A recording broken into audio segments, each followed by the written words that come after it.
27 फरवरी 2026 रात के 3 बज रहे थे। काबुल की सड़कों पर सिर्फ धुआं था और खामोशी। पाकिस्तान के लड़ाकू जहाजों ने अभी अभी अफगानिस्तान की राजधानी पर बम गिराए थे। नानगरहार में, पक्तिका में, कंधार में, पंजशीर में, हेरात में। यह पहली बार था जब पाकिस्तान ने अपने पड़ोसी देश की राजधानी पर सीधा हमला किया था। लेकिन यह सिर्फ एक खबर नहीं थी, यह पाकिस्तान की जिंदगी का सबसे बड़ा इम्तिहान था, क्योंकि उसी वक्त पूर्व में भारत एक ऐसा हथियार तैयार कर रहा था जो किसी बम से ज्यादा खतरनाक था, पानी। और पाकिस्तान के अंदर उसकी अपनी अर्थव्यवस्था, उसका अपना समाज धीरे धीरे टूट रहा था। आज हम आपको वह कहानी सुनाएंगे जो किसी न्यूज चैनल ने पूरी नहीं सुनाई। पाकिस्तान 3 तरफ से घिरा हुआ है और यह महज एक संयोग नहीं है। पहले पृष्ठभूमि समझते हैं। पाकिस्तान और तालिबान का रिश्ता 30 साल पुराना है।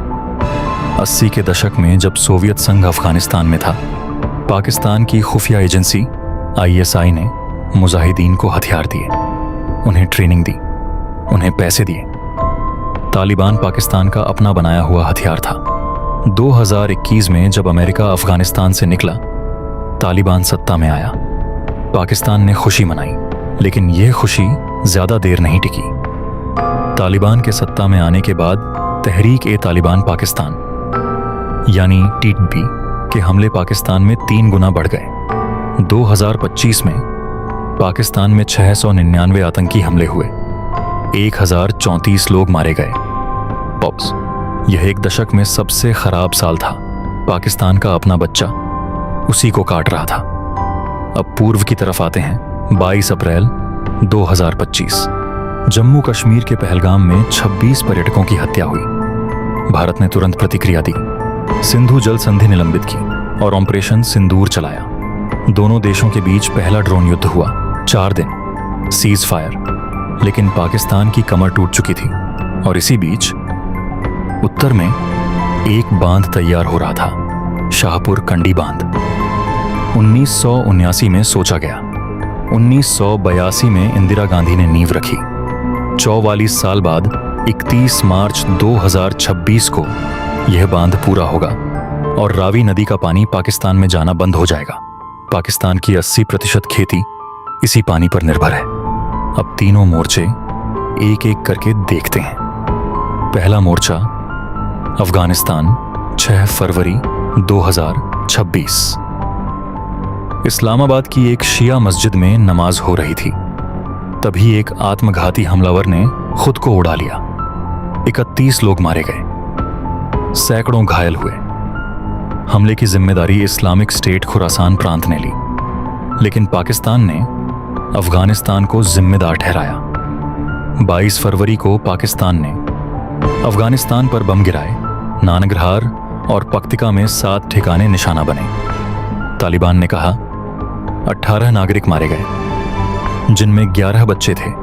संयुक्त राष्ट्र ने 13 से अधिक नागरिकों की मौत की पुष्टि की। पाकिस्तान के रक्षा मंत्री ने खुलेआम कहा, ओपन वॉर। 3 मार्च को पाकिस्तान ने काबुल, कंधार, पंजशीर, हेरात और कपिसा 5 जगहों पर एक साथ हमला किया। सोचिए, पाकिस्तान वह देश है जिसने तालिबान को बनाया, पाला, अफगानिस्तान में बिठाया और आज वही पाकिस्तान तालिबान से युद्ध लड़ रहा है। पाकिस्तान 3 तरफ से घिरा हुआ है। अब दूसरा मोर्चा भारत। पाकिस्तान के हमलों के तुरंत बाद भारत के विदेश मंत्रालय ने बयान दिया, हम अफगानिस्तान पर पाकिस्तान के हमलों की कड़ी निंदा करते हैं। अफगानिस्तान की संप्रभुता का सम्मान होना चाहिए। और याद करें, अक्टूबर 2025 में तालिबान के विदेश मंत्री मुत्ताकी नई दिल्ली आए थे, भारत के विदेश मंत्री से मिले थे और कहा था, भारत और अफगानिस्तान के रिश्तों का भविष्य उज्जवल है।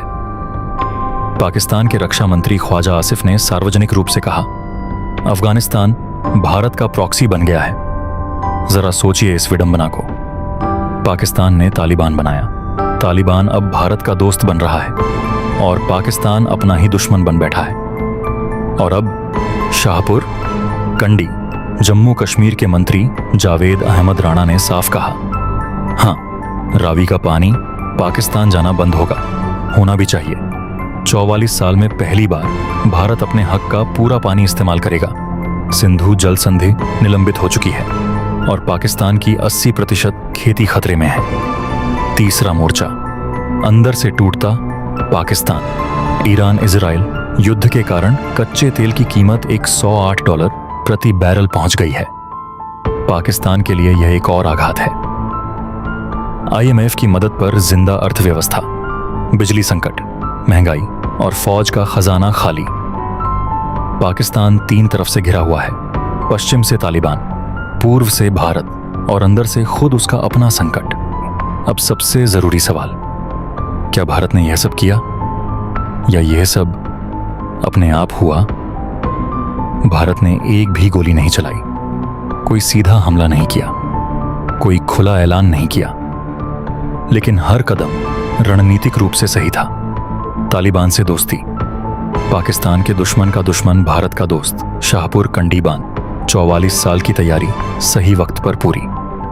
अफगानिस्तान के हमलों की निंदा, अफगानिस्तान का विश्वास जीता यह नहीं था, यह शतरंज था। संत जू ने कहा था, सबसे बड़ी जीत वह होती है जिसमें आपको लड़ना ही न पड़े। भारत ने ऑपरेशन सिंदूर में अपनी ताकत दिखाई और उसके बाद 3 तरफ से पाकिस्तान खुद घिर रहा है और भारत सिर्फ देख रहा है। यह भारत की सबसे बड़ी रणनीतिक जीत है। बिना युद्ध के 1947 में पाकिस्तान ने सोचा था भारत एक दिन टूट जाएगा।